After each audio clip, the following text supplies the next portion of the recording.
Hi guys, welcome to Game Over Everything. And today we are going to do something different. What I'm going to do is I'm going to do a series of discovery tour videos of Assassin's Creed games, especially Assassin's Creed Origins. तो इन videos में मैं ज़्यादा बात नहीं करूँगा because मैं चाहता हूँ कि आप इमर्स होके ये वीडियोस देखें because these are worth seeing. So I won't be talking in these set of videos. This is the only time I will be actually doing commentary in the background. So I hope you enjoy this sort of series, which I've never done this before ever. So this gives you the glance in the world of Assassin's Creed Origins, and some cool tidbits about Egypt. So I hope you guys enjoyed this series. Okay guys, until next time, take care. I'll sort of upload these videos at least 2 a month, and there will be other videos mixed in as well, as I keep doing those videos, and I don't want to sort of push these one after another on you. So I hope you guys enjoyed.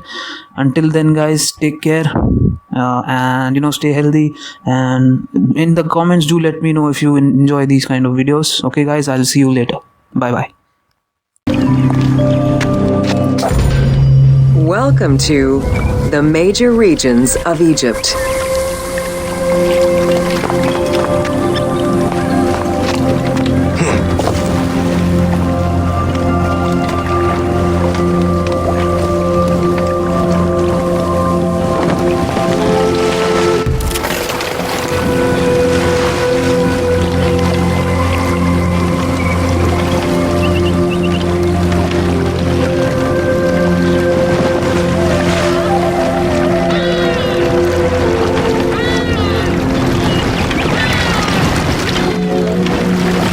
Life in ancient Egypt was concentrated along the shores of the Nile and divided into two regions. Lower Egypt was situated on the Nile Delta near the Mediterranean, and Upper Egypt was at the south reaching into Africa. Due to its proximity to the Mediterranean, temperatures in Lower Egypt were less extreme than in Upper Egypt.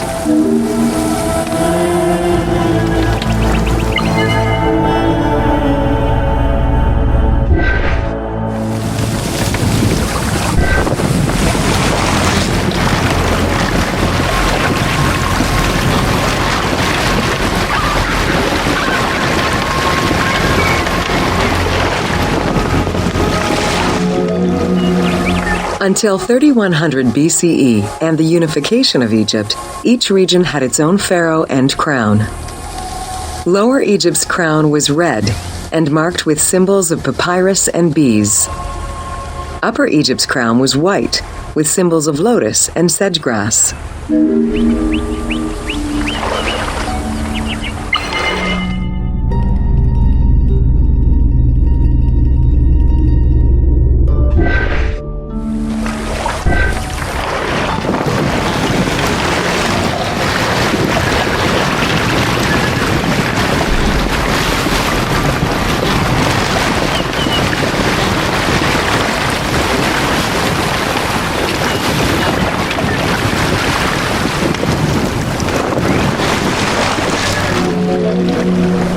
Both regions had competing major cities, most notably Memphis in Lower Egypt and Thebes in Upper Egypt.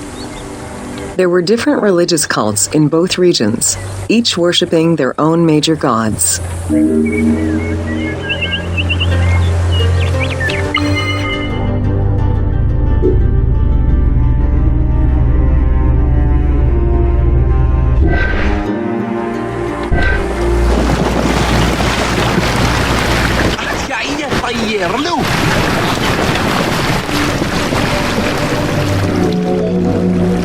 Many of the temples were designed in such a way as to represent the two regions, and ceremonies often incorporated Upper and Lower Egypt in their rituals.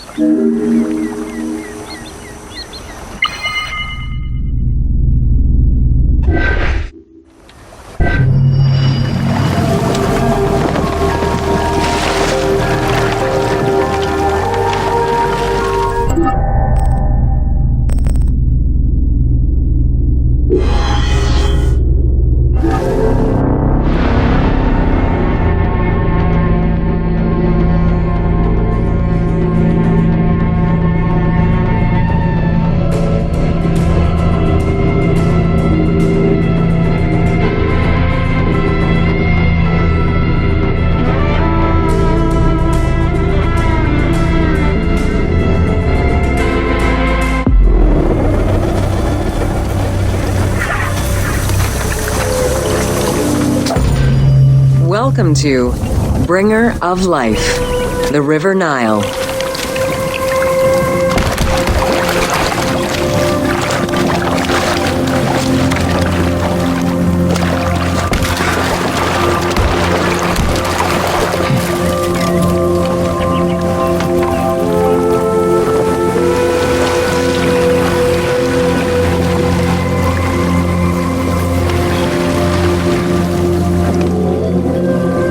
The ancient Egyptians called the dark fertile soil of the Nile the Black Lands, and the surrounding desert was referred to as the Red Lands.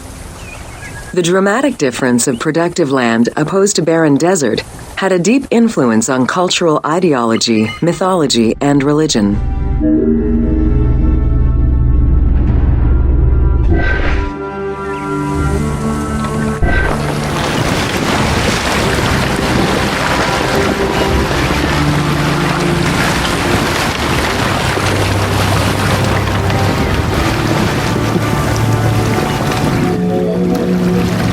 The Nile determined much of Egyptian civilization. For example, the seasonal cycle of the Nile was so consistent that ancient Egyptians created their calendar around it. The flood season, or Akhet, was when the departing floodwaters left arable soil for crops. It was followed by the growing and harvesting seasons, known as Peret and Shemu.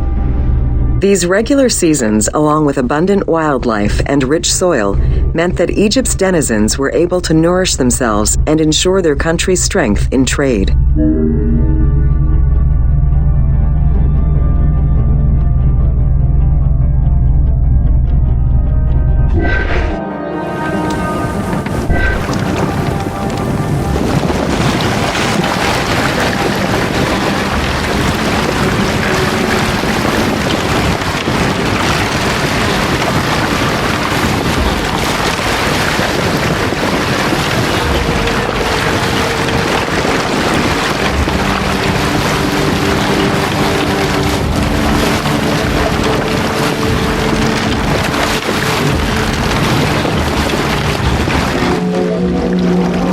The River Nile, flowing from the south to the north, neatly traversed through both Upper and Lower Egypt. All of Egypt's major cities were built along this narrow ribbon of life.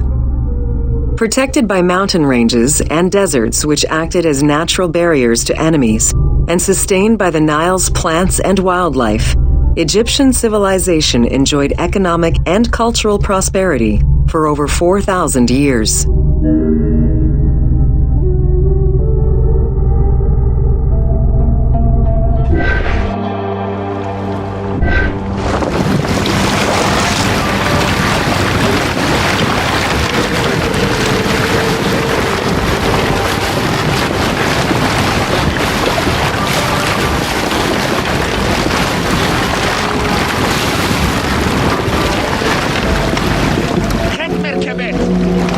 Both ancient Egyptians and ancient Greeks referred to the Nile as the river in their respective languages. Stretching a distance of over 6,700 kilometers, the Nile is one of the longest rivers in the world. It flows south to north, spanning 11 countries. The River Nile originates in the region of the Great Subequatorial Lakes, including one of the largest in the world, Lake Victoria near Tanzania.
The river flows through African equatorial forests, swamps, volcanic lands, steppes, and deserts, splitting apart for a while and picking up various sediments from each region and carrying them all the way to Egypt. Its main artery, known as the White Nile, rejoins with the Blue Nile in Khartoum. This is where it weaves through rich deposits of silt and nutrients, carrying them along in its wake.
The Nile crosses 6 cataracts from the south to the north, creating natural obstacles between the various sections of the river. The cataracts are long zones of about 100 kilometers, where the bubbling and rapidly swirling waters advance tumultuously amid enormous heaps of rocks and benches of hard stone.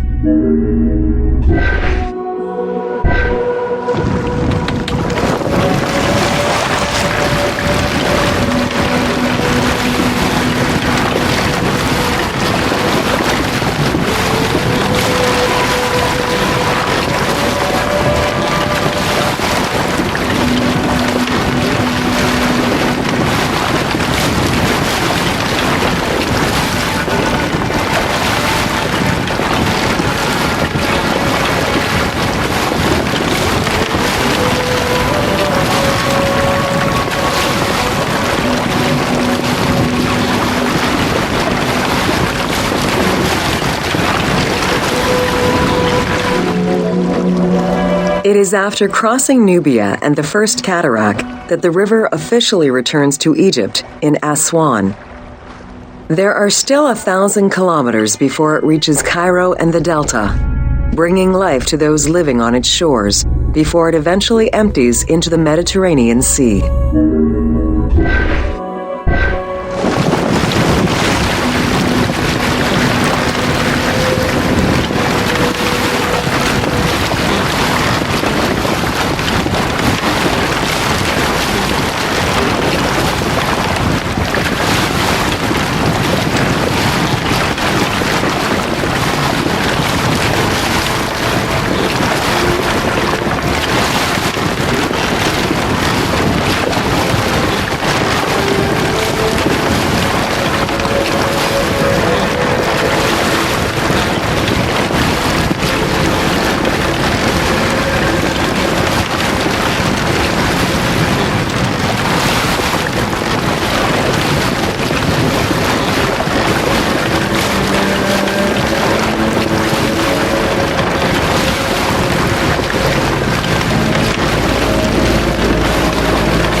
Ancient Egyptian irrigation and water use was centered around the Nile.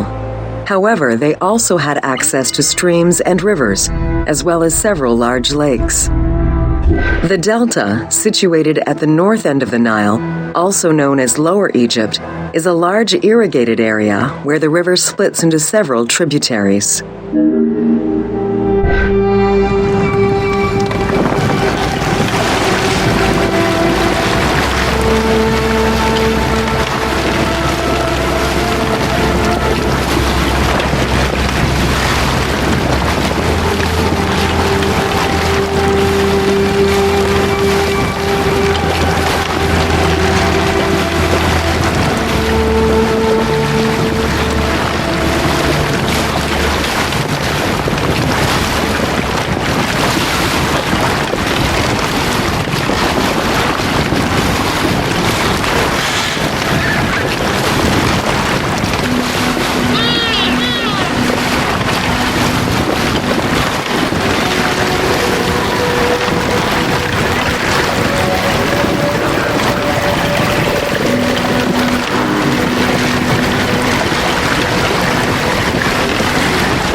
The delta had several major brackish coastal lakes, bodies of water separated from the sea by thin strips of land. A mix of deep to shallow waters, salt swamps, and sand plains, these lakes were refuge to a wealth of species, as well as water and land plants. The occasional bandit could also be found sheltering within the denser reeds, waiting for the unwary traveler.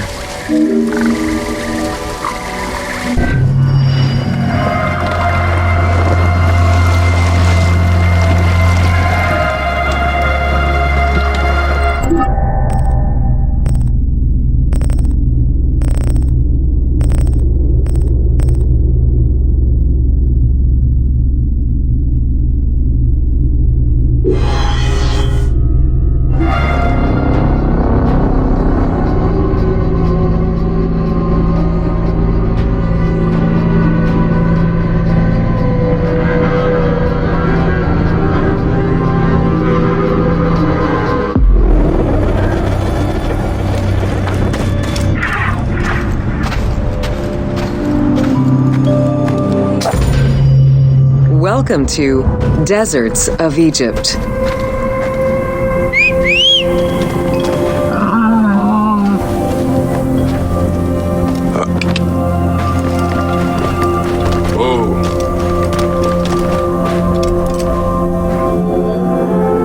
Reaching out on either side of the lush Nile are the harsh, arid Western Desert and the mountainous Eastern Desert. They cover nearly 94% of Egypt. Each of these parent deserts have their own microclimate and contain several smaller deserts with a distinctive fauna and flora. Whale fossils were discovered within the depths of the Sahara. Known as the Valley of the Whales, this location is evidence of the seas which once covered the area.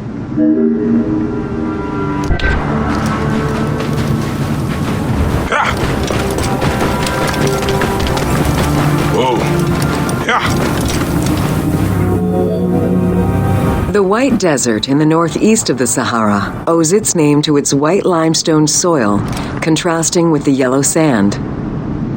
The wind has eroded the rocks of the White Desert into stone mushrooms, the most famous of which is referred to as the Finger of God.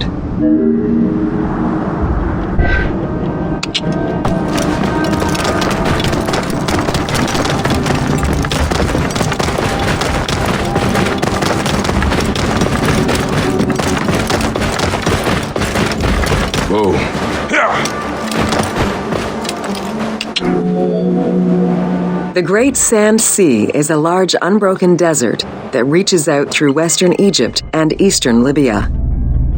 It is home to a unique geological formation known as Libyan silica glass. The pale yellowish-green material ranges from pebble-sized fragments to glass rocks the size of rough boulders.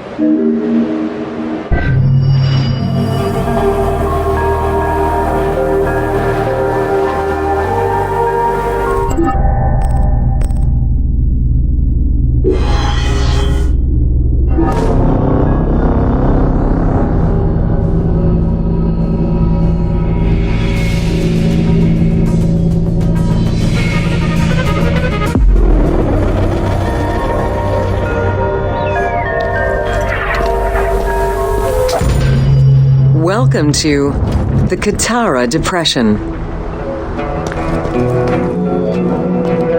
The Qattara Depression is located in the northwest part of Egypt.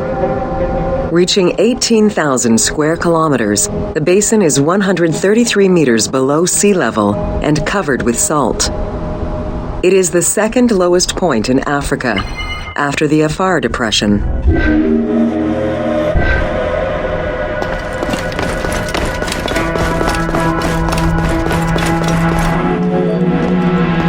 The climate is very arid, with average temperatures reaching 36 degrees Celsius.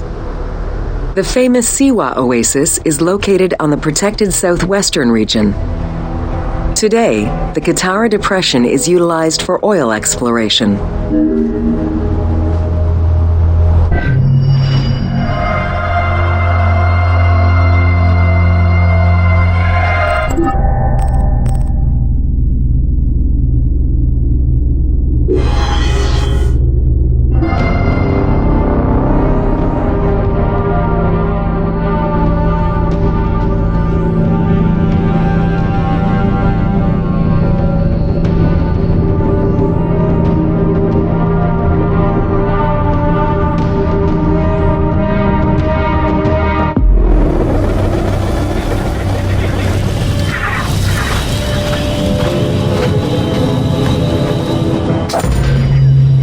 Welcome to Siwa.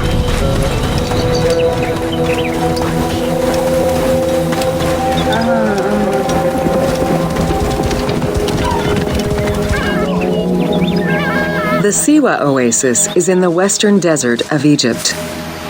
Geographically, the Siwan Oasis is located in a depression 20 meters below sea level. Its natural springs and warm climate aided in the bountiful production of date trees. Though clearly influenced to some degree by Egyptian and African culture, the area's isolation resulted in a unique society and language. While they worshipped the same deities, Siwan temple architecture differed from traditional Egyptian temples.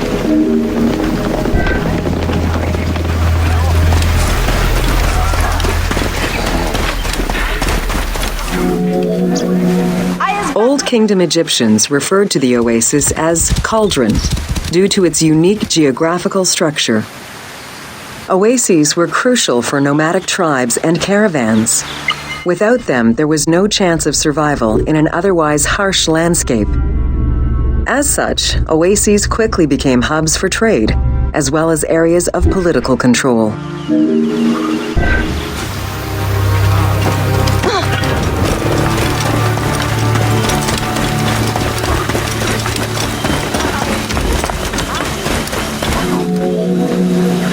Because of the dry climate, there is very little rainfall to sustain the oases.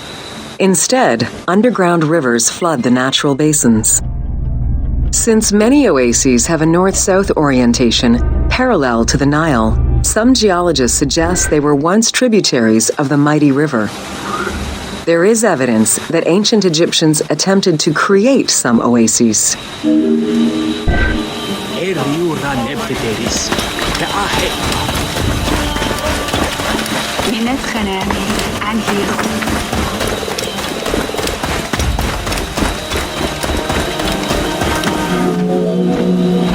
The Libyan oases are the best known, as they are geographically and culturally linked to the Nile Valley and the Delta. These western oases have a distinct geology from the other regions of Egypt. The most famous and important oases are Karga, Dakhla, Farafra, Baharia, and Siwa.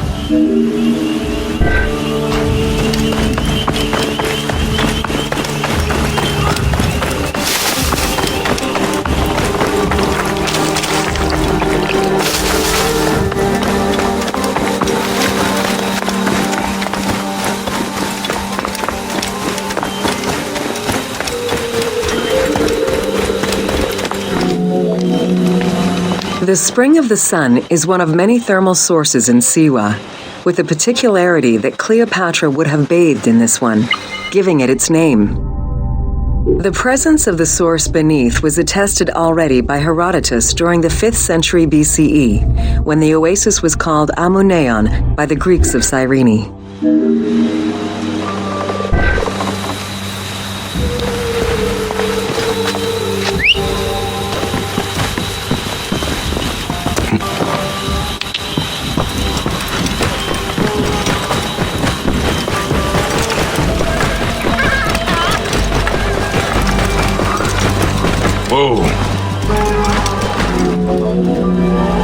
Oracles predicted the future, delivered omens that could be more or less obscure, and offered divine guidance. The Siwan Oracle was considered one of the 3 greatest of the ancient world, alongside the oracles of Delphi and Dodoni.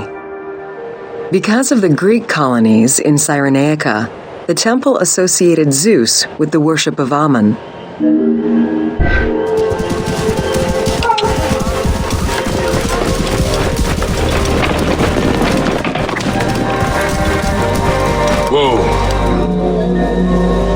It is no wonder that Alexander the Great made the perilous journey to Siwa in order to consult the oracle, emulating the actions of mythical heroes such as Hercules and Perseus. This action earned the approval of the oracle, who validated his claim as Pharaoh of Egypt. He was confirmed as the son of Ammon, conferring upon him the most legitimate claim to date of all Egypt's foreign invaders.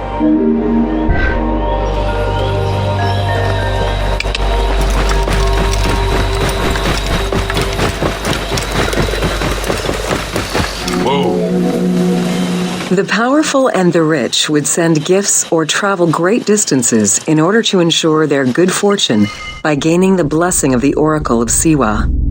Every successful blessing only increased the soothsayer's prestige.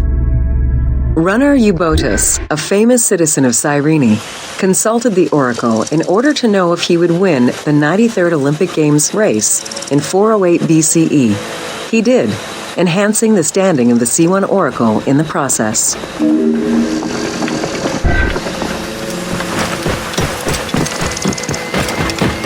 Whoa. The Temple of the Oracle of Amun was built in the 6th century BCE by Pharaoh Amasis. In the game, its entrance is guarded by ram-headed sphinxes, the animal representing Amun. They were inspired by similar statuary located at the British Museum. Another option would have a Greek-influenced representation of Zeus Amun, a human-headed sphinx with horns. This representation of Zeus Amun was very popular in Siwa.